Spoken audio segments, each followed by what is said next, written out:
اقرأ أخيا ورتل القرآن اصبح بصوتك اسمع الأكوان اقرأ كلام الله داوي نفوسنا لنحس في أعماقنا الإيمان من فؤاد كالحجارة قسوة فإلا وعى القرآن حين لانا كم من فؤاد.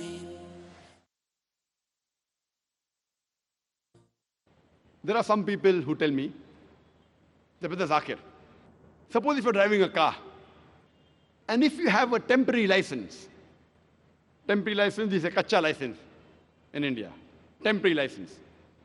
And if you have an accident, the police will give you a small fine. If you have a permanent license, and if you have an accident, the police will give you a bigger fine. Therefore, if we don't read the Qur'an, and if we don't understand the Qur'an, and if we make any sin, God will punish you less. If you understand the Qur'an, and then if you commit a sin, then God will give you double punishment. Very good logic. So why don't you understand the Qur'an? Behave like a person who have a temporary license and enjoy life. Less punishment. I told this brother, for sake of argument, I agree with you, that a person who has a temporary license, a person who has a kacha license, if he has an accident, maybe the police will fine him with 1,000 rupees or $1,000. And if a person who has a permanent license, if he has an accident, maybe the police will fine him double, 2,000 rupees or $2,000. Okay, I agree with you. But the point to be noted is that if a person who has a permanent license, in 1 year the chances he'll have an accident is maybe 1. But a person who has a temporary license, who has not learned driving well, the chances he'll have an accident in 1 year is maybe 50. So at the end of the year, the person who has permanent license pays a fine of 1,000 rupees or $1,000. And a person who has a temporary license, he pays a fine of $50,000. A person who has a temporary license pays $1,000. A person who has a permanent license pays $2,000. So if he has an accident once a year, at the end of the year, he pays a fine of $2,000. And a person who has a temporary license, maybe he'll have 50 accidents in a year. At the end of the year, he pays a fine of $50,000 or 50,000 rupees. There are some Muslims who go to the other extreme, who commit excess, and they say that reading the Quran in Arabic, it is not useful. Allah says in the Quran, in Surah Nisa, chapter number 4, verse number 171, La taglu fi dinukum. Do not commit excesses in your religion. To say that a person does not benefit by reading only Arabic is wrong. There are various verses in the Quran. There are various hadiths which talk about the blessings, the sawab a person gets even for reading Arabic. Allah says in the Quran in Surah Ankabut, chapter number 29, verse number 45, that we have revealed the verses of the Quran and recite what we have revealed to you. Utlu ma uya ilayka min al-kitab, that recite of what we have revealed to you of the Quran. And our beloved Prophet Muhammad sallallahu alaihi wasallam said, it's hadith in Tirmidhi, hadith number 2910, where the beloved Prophet said that anyone who recites one letter of the word of Allah, the book of Allah, he gets one sawab, one hasna. And that is multiplied tenfold. And Allah is not one letter. Alif is a letter. Lam is a letter. Ha is a letter. So you get 10, 10, 10, 30 sawab. For example, if you recite Alif, Lam, Mim, you get 10, 10, 10, 30 sawab. And this is confirmed. There is no doubt about it.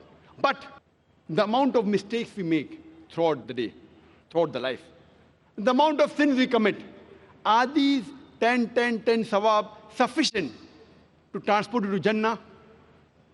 If besides reading in Arabic. If we understand in the language we know what Allah has commanded, and if we implement the message of Allah subhanahu wa ta'ala, inshallah, you will get multiple times sawab. And Allah says in the Qur'an, in Surah Jummah, chapter number 62, verse number 5, the parable of those who were given the obligations of the Mosaic law, talking about the Jews, but they did not fulfill their obligations, is the example of a donkey, which carries tons of books, but they understand it not. Allah subhanahu wa ta'ala, He chose the Jews, and He delivered the message to them. But they did not do the duty. They did not follow the instructions of Allah subhanahu wa ta'ala. So Allah subhanahu wa ta'ala says, they are like donkeys, which carry tons of books, but they understand it not. And Allah says, if you do not do your job, if you do not follow the instructions of Allah subhanahu wa ta'ala, Allah says in Surah Muhammad, chapter number 47, verse number 38, Allah says, يَسْتَبْدِلْ قَوْمًا غَيْرَكُمْ ثُمَّ لَا يَكُنْ أَمْثَالُكُمْ. And if you do not do your job, Allah will substitute in your place another people, ثُمَّ لَا يَكُنْ أَمْثَالُكُمْ, and they will not be like you. We Muslims, we very often do khatmi Qur'an, especially in Ramzan. We finish the Qur'an once, twice, 5 times, 10 times, alhamdulillah. But most of us Muslims, even though we don't understand Arabic, we only recite the Arabic Qur'an. Twice, thrice. I tell them, instead of reciting only in Arabic the Qur'an twice, and if you don't understand Arabic, recite in Arabic once, and the second time, read the translation in the language you understand the best. If you know English, read the English translation of the Qur'an. If you know Urdu, read the Urdu translation of the Qur'an. If you know Hindi, read the Hindi translation of the Qur'an. If you know German, read the German translation of the Qur'an. If you know French, read the French translation of the Qur'an. Read the translation of the Qur'an in the language you understand the best. It will get you more benefit, so that you can implement on the guidance of Allah subhanahu wa ta'ala. Our beloved Prophet Muhammad said, it's a hadith mentioned in Ibn Majah, chapter number 16, hadith number 219, narrated by Abu Dar, may Allah be pleased with him. He said that the Prophet said that, "Oh Abu Dar, may Allah be pleased with him, it is better that you learn one verse of the Quran rather than pray 100 rakats of salah." The Prophet said, if one verse of the book of Allah, if you learn, if you understand, it is far superior than reading 100 rakat salah. And every rakat salah minimum that you have to recite is Surah Fatiha. Minimum 7 verses. So in 100 rakat, minimum verses you'll recite is 700 verses of the Quran. So according to this hadith, if you learn and understand one verse of the Quran and implement it, it is far superior than reciting 700 verses of the Quran. When we ask the Muslims that, why was the Quran revealed? Many of us say, it was revealed for Quran Khani. When we have opening ceremony of an office shop, so we recite the Quran. When we buy a new house, housewarming ceremony, we recite the Quran. When someone dies, then we recite the Quran. I do not know of any verse in the Quran, no Sahih hadith in which the Prophet or any of the Sahabas, they recited the Quran for the opening ceremony of the house or the shop or when someone died. And they get a group of people and they recite the Quran fast. Maybe 30 people, each one reciting one juz. So I tell them that if you really want to do Quran Khani, instead of that, do Quran Fahmi. Do it on this occasion, no problem. Do it once a month. Do it once a week. Do it daily. When you call 30 people, instead of reciting in Arabic one juz, along with Arabic, even read the translation of that juz which you have recited. Instead of 30 people, call 60 people. Read half juz, In Arabic, have just the translation which you understand the best. Have Qur'an Fahmi, understand the Qur'an, understand the message. Inshallah, inshallah, it will get you multiple times more sawab. I would like to give an example. That there was a person, there's an Indian, who goes to France to get a bachelor's degree. But when he goes to France, the language of instruction was French. And this Indian, he did not know French. So he used to attend the classes religiously, regularly. Whenever he used to attend, he used to get a P. P is for present. Full year he attends the classes. But the instructions are in French, he doesn't understand it. After 1 year, he appears for the examination. The question paper is in French. But yet he gets a P. P is not for past, P is for present. But just by being present, do you think he will pass in the examination? He does not understand a word. Maybe because he knows English, like how many of us, we know Urdu script, so we can recite the Quran. So he can read some of the French without understanding, because the script of English and French is the same. Do you think he'll pass in the examination? He gets a P. The P is for present, it is not for past. That's the reason it's very important that we read the Quran with understanding.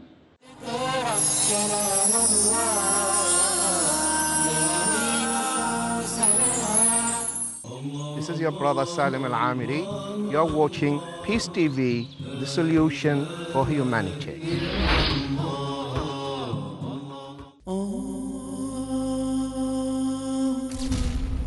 We are not addicted to dawah.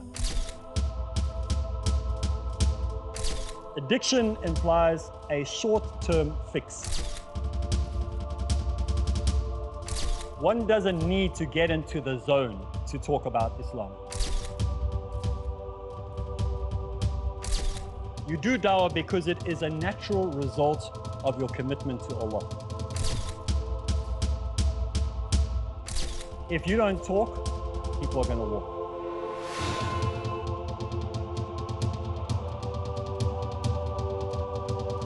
The most effective combination in the propagation of true Islam is found in Dawah Ilallah. Join me, Arib Islam, as we go through Dawah Ilallah only on Peace TV. Follow the tips to make the task of Dawah result-oriented in Dawah Ilallah tonight at 11:30 p.m. and repeat telecast at 6 a.m. Saudi Arabia on Peace TV.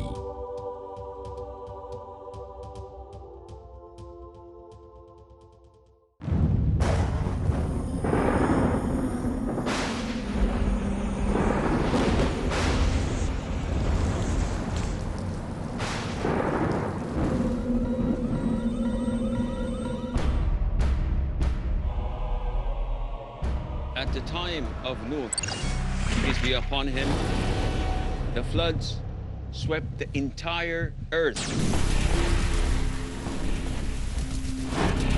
sparing only those who believed. Today, floods of shirk, floods of innovation, and floods of desires and lusts are sweeping the whole earth. Al-Imam Malik ibn Anas of Medina said that the Sunnah is the Ark of Nuh. Whoever boards it is saved, and whoever refuses is drowned and is doomed forever. Join me in Al-Arba'in Al-Nawawiyya, the 40 hadith compiled by Imam Al-Nawawi. Join Asim Al-Hakim in Al-Arba'in Al-Nawawiyya next on Peace TV.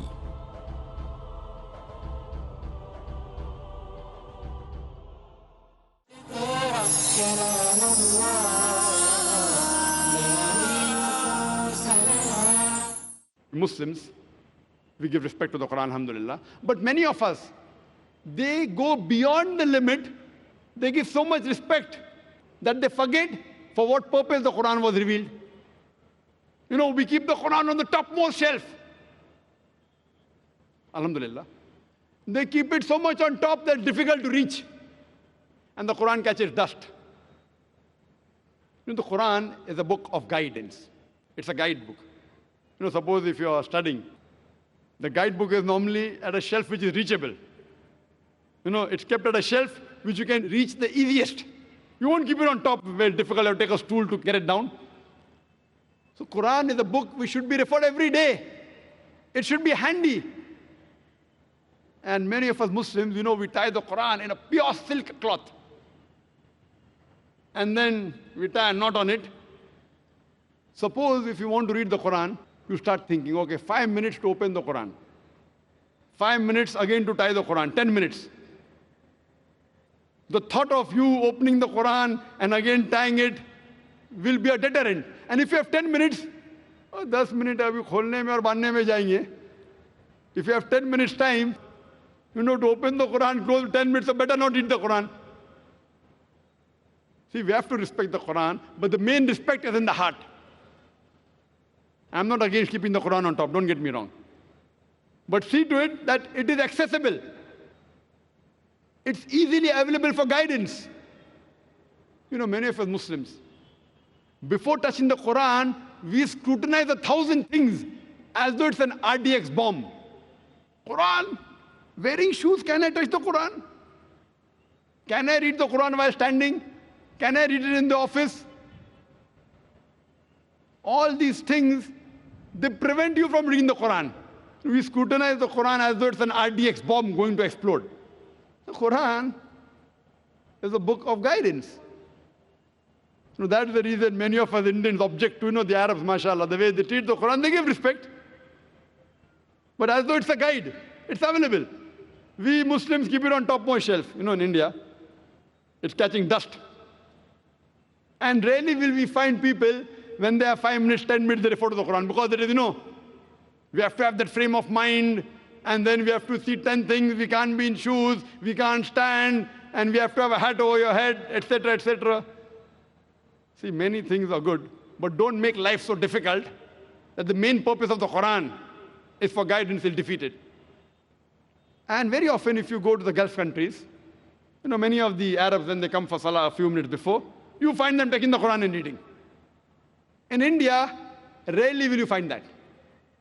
And suppose someone is reading in the first row, and someone takes the Quran and reads in the second row, there'll be a person who will object. How can you read the Quran in the second row? The back is facing the Quran. Haram. Khalas. And if you have to sit in the mosque, and suppose at your home or in the mosque, if by mistake, if you happen to read the Quran while the back facing Qibla, khalas, you'll get fatwa, haram. You can't read the Quran with your back facing the Qibla, back facing the Kaaba. I've been to haram several times in Makkah. Several times, they have this Talimul Quran, they have the Hifz classes, and the students sit in rows. Many of the backs face the Quran of the other student who's carrying a Quran in the hand. And many a time the teacher is facing the Kaaba and the students' backs are facing the Kaaba. So where do they get this from? Which verse of the Quran, which hadith, I don't know. So we have to love the Quran, we have to respect, but we have to know that the main reason the Quran was revealed was for hidayah, was for guidance. Once there was an Indian Imam, very good Qari. He went to Saudi Arabia. And because he was famous, it was Maghrib time. So they told the Qari, they told the Imam, Imam, you lead the Salah. So the Indian Imam, he goes and he leads the Salah for Maghrib. He recites and he finishes the Salah. And when he finishes the Salah, one Saudi smiles at him. So then he asks that, what's the problem?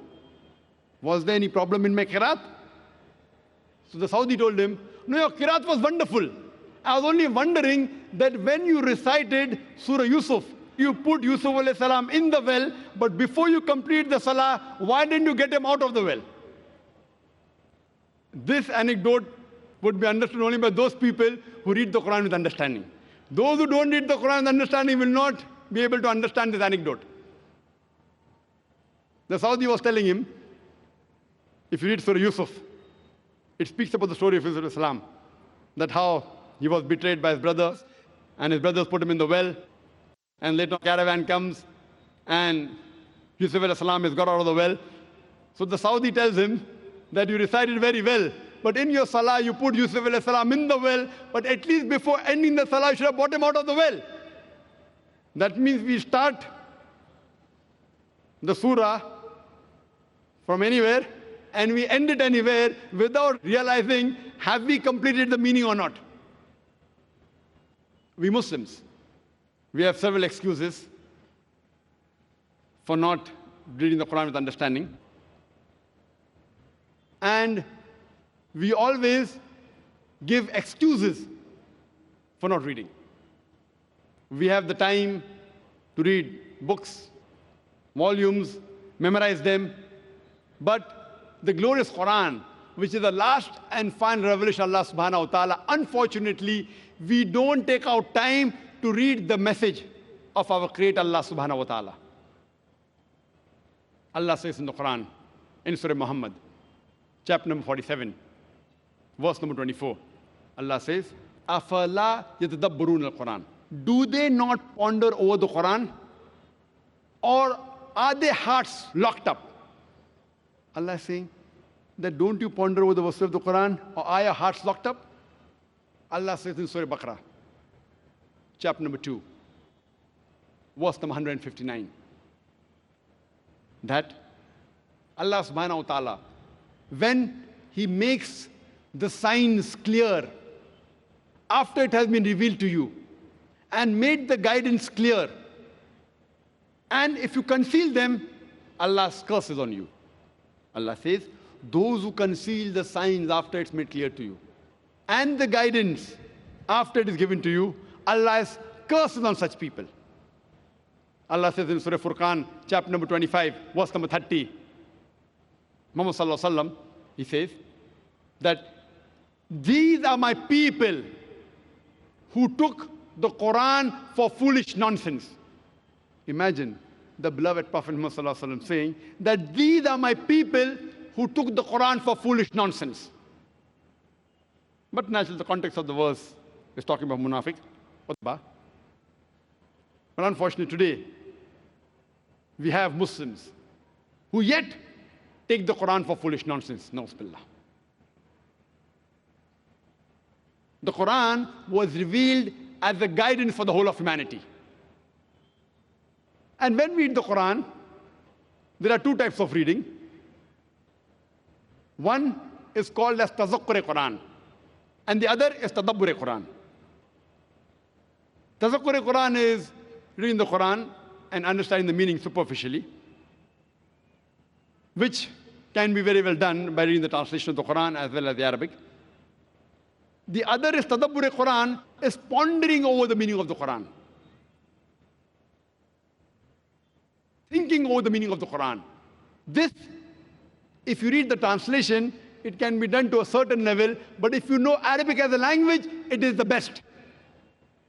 Tadabbur Quran can be done much better by knowing Arabic as a language.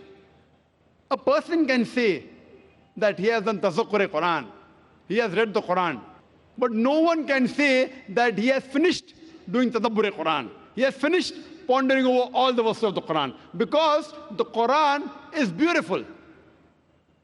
It is unlike any other book that you read once, it's finished. If it's a very good book, you read twice, thrice, that's it. Quran, even if you read 1,000 times, the 1,001st time you read, you get more guidance. Every verse of the Quran, it has different angles to look at. The words of the Quran are fantastic.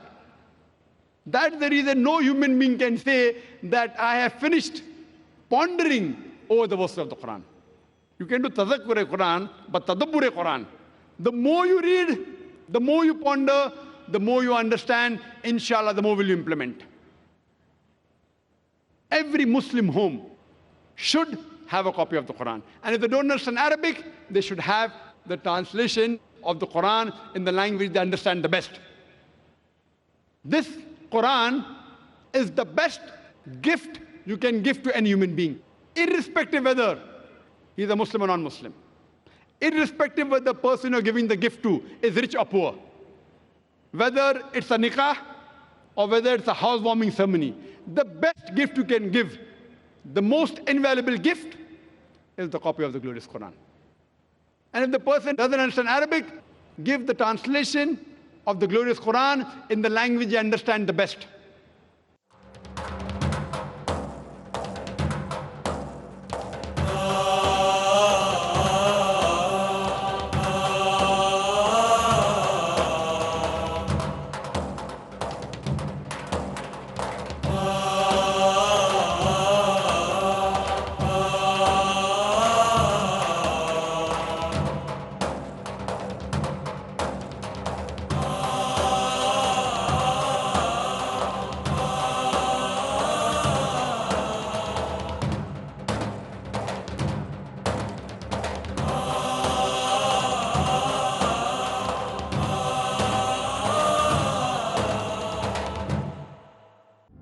Where truth is hidden and misleading quotations create confusion.